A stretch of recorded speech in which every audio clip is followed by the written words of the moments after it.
I got it, Pip. All right, let's pause right there. So, fire in space.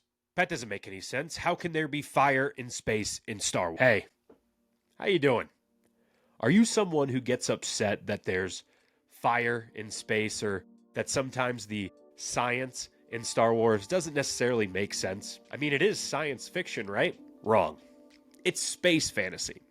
And do you know who else held that exact same opinion? George Lucas, the guy who created it. Don't believe me? Well, here's a clip from before Star Wars came out in 1976, where Mark Hamill and Gary Kurtz are answering a question about how can there be fire in space and explosions in space. Let's take a look. How do you handle things like explosions in a vacuum? It's another galaxy. Anytime I had a question for George about, well, how does that work? He would say, well, this has no relation to time or space as we know it, so shut up and let's shoot it. Well, there you have it. It's been a long time that George Lucas has thought that, right?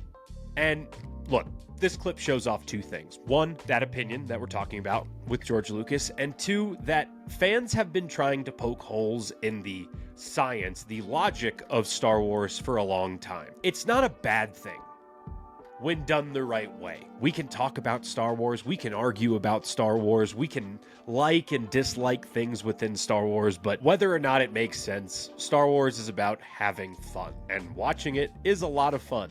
But just my opinion, trying to pick it apart, as much as it might be fun for you, sometimes might make it a little less enjoyable. So go into it like you're a little kid, watching it for the first time, every time, because that's when Star Wars is really Star Wars.